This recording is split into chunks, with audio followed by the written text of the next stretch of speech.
अपने देश के और विश्व के सबसे बड़े नेता, जिन्होंने इस देश की गरिमा और गौरव को सारी दुनिया में पहुंचाने का काम किया। और आज रेलवे,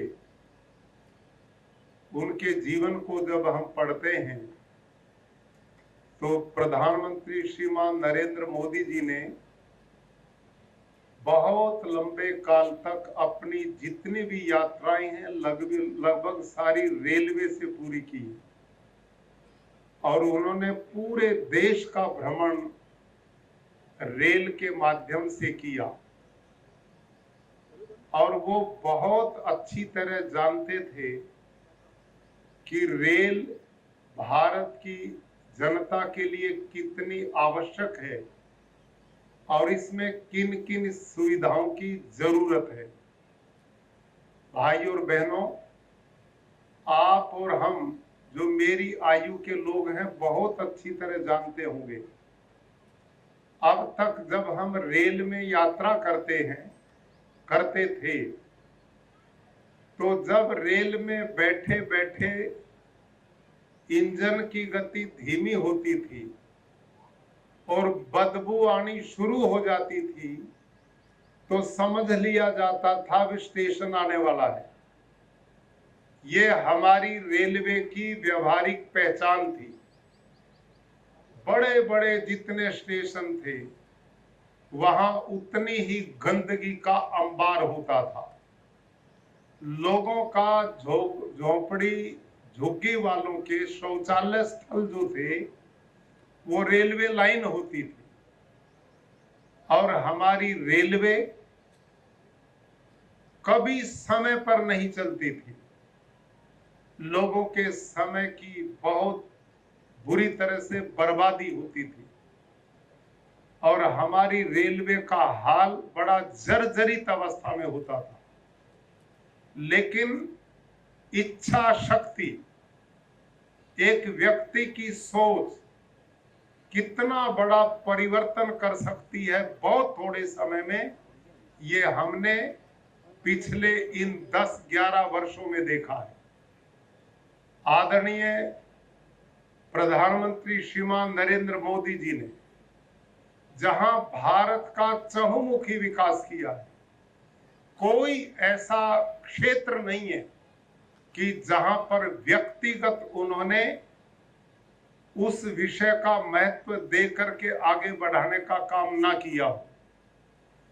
भारत की प्रगति उन्नति बहुत तेजी से हर क्षेत्र में हो रही है, लेकिन आज का विषय रेलवे है।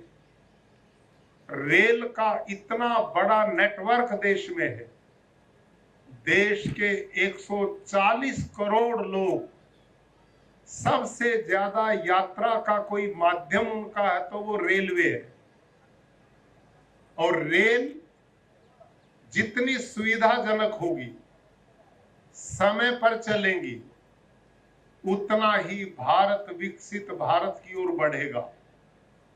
संसाधन जो यातायात के होते हैं वो किसी भी राष्ट्र की प्रगति का बहुत बड़ा माध्यम बनते हैं और हमारी रेल केवल व्यक्तियों को ही यात्रा नहीं कराती, अपितु भारत का माल ढुलाई का कार्य जो एक कोने से दूसरे कोने में देश के में पहुंचाने का काम करता है, वो सर्वाधिक काम रेलवे के द्वारा होता है। जब रेल इतनी सशक्त होगी तो निश्चित रूप से भारत का आने वाला भविष्य उन्नति की ओर जाएगा।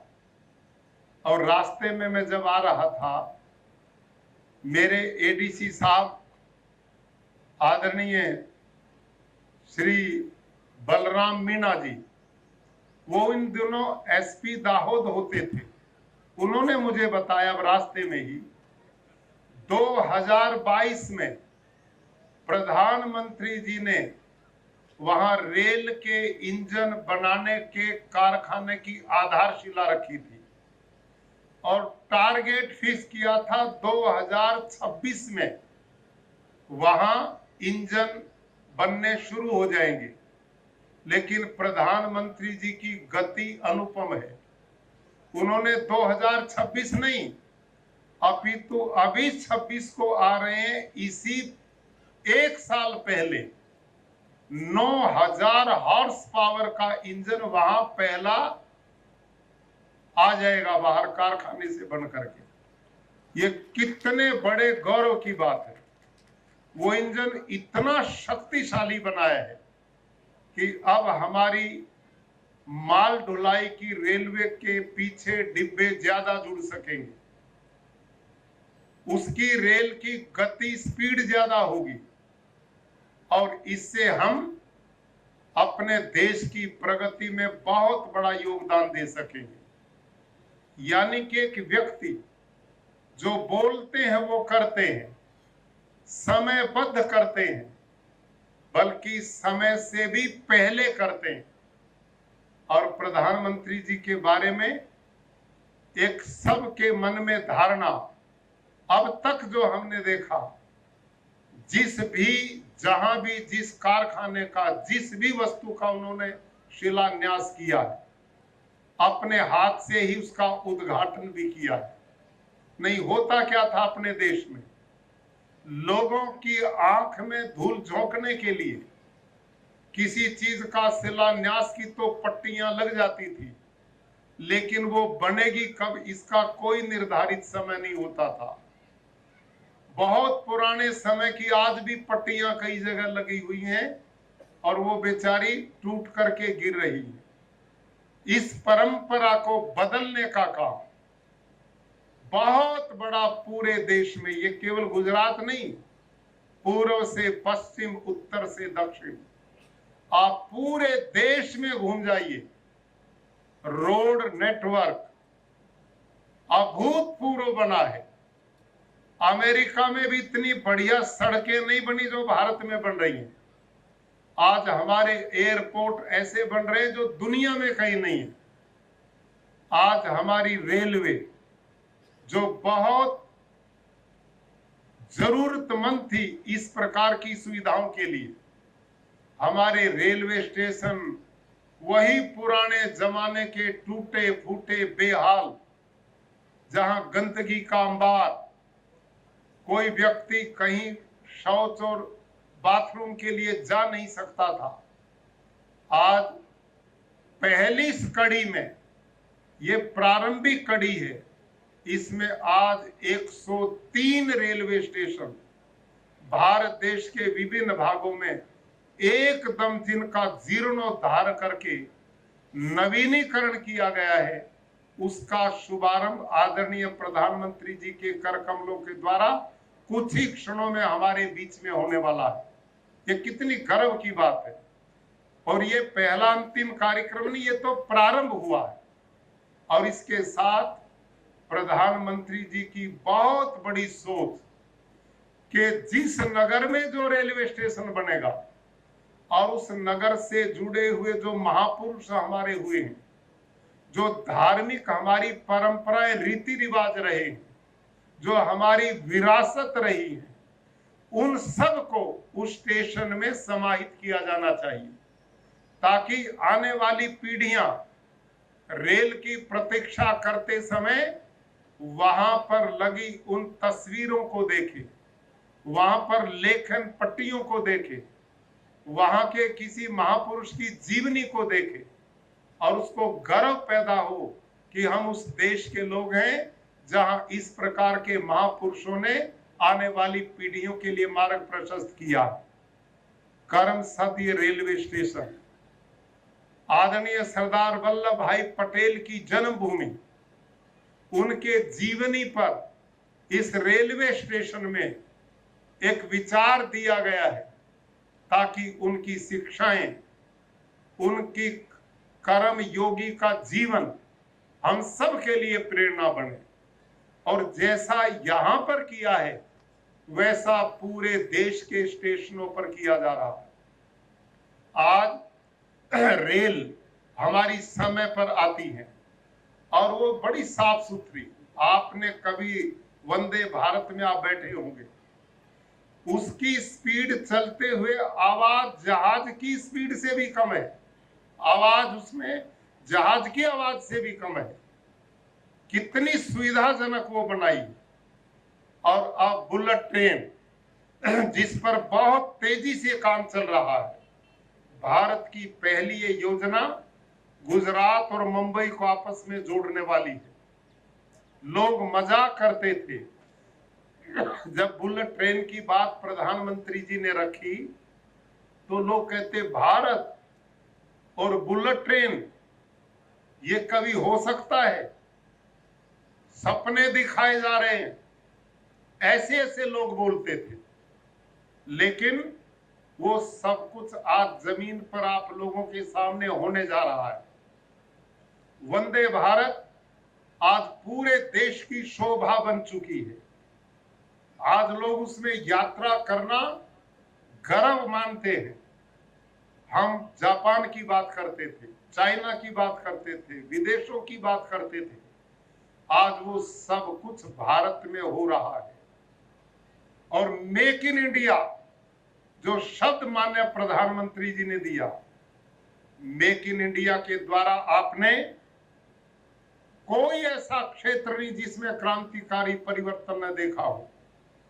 सबसे बड़ी आज हमारे लिए गर्व की जो बात है, अभी जो माननीय सांसद महोदय ने कहा, पड़ोसी ने गलत आंखें दिखाने का प्रयास किया था।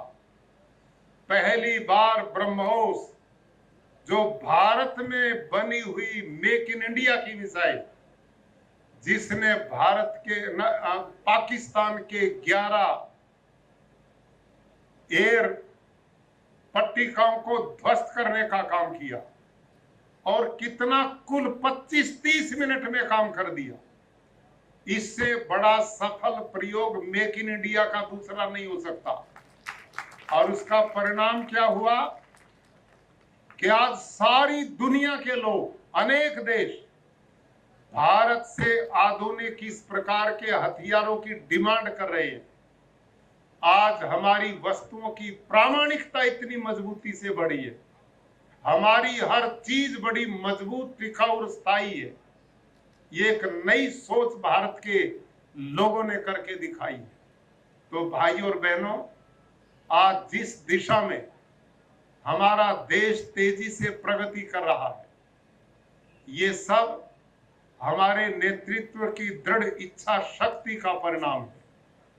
हर क्षेत्र में आज भारत की जीडीपी 7% की ग्रोथ से आगे बढ़ रही है। भारत दुनिया कितनी बड़ी है, इसमें 5वीं अर्थव्यवस्था बन चुका है और तीसरी अर्थव्यवस्था की ओर तेजी से बढ़ रहा है। और हर क्षेत्र में अभी जिस तरह से सारी दुनिया ने भारत के करिश्मे को देखा है, वो काम भारत की सेनाओं ने किया है जो अमेरिका जैसा देश भी नहीं कर पाया। पिन पॉइंट पर हमारे ब्रह्मोस पड़े, पिन पॉइंट पे। ऐसा कार्य आज तक दुनिया में किसी सेना ने नहीं किया जो भारत की सेनाओं ने करके दिखाया। ये सब कुछ विकसित हुए भारत की एक पहचान है। तो मैं और आप जितने भी भारत के वासी हैं, हम एक मजबूत इच्छा शक्ति के साथ जो जहां जिस काम की जिम्मेदारी लिए बैठा है, उसको हम ईमानदारी से करें, पूरी मेहनत से करें, कर्म योगी बन करके करें। भारत हम सब का है और हम भारत की संतान हैं। मेरा और आपका धर्म और कर्तव्य बनता है कि भारत विकसित है तो हम विकसित हैं, भारत उन्नत होता तो हम उन्नत होते हैं, इस देश की गरिमा गौरव बढ़ता है तो आपका और मेरा सम्मान बढ़ता है। ये सब कुछ कार्य माननीय प्रधानमंत्री जी ने रात दिन परिश्रम, आप और मुझे उनके जीवन को देखना चाहिए। एक व्यक्ति 4 घंटे सोता है 24 घंटे में, बाकी पूरा समय देश के लिए देता है। उनका अपना कोई घर नहीं, उनका घर है तो भारत उनका घर है। उनका परिवार है तो भारत की समस्त प्रजा उनकी परिवार की संपत्ति और पूंजी अपने है।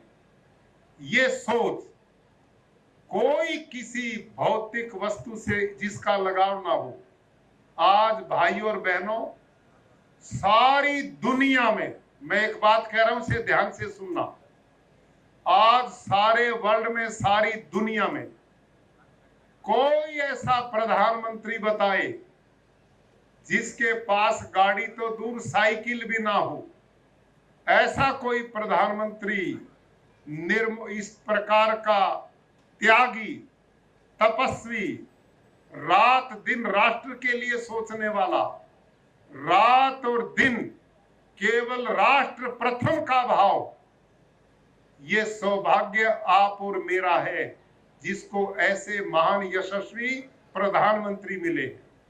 हम सब के लिए गर्व की बात है, इस पर हमें नाज है। और उनके कुशल नेतृत्व में जिस तरह से भारत ने, और ये गुजरात, ये तो सौभाग्यशाली प्रदेश है जिसने महात्मा गांधी जैसे महापुरुष को जन्म दिया, सरदार वल्लभ भाई पटेल जैसे कर्मयोगी और इस देश को एकता के सूत्र में बांधने वाले मानव को जन्म दिया।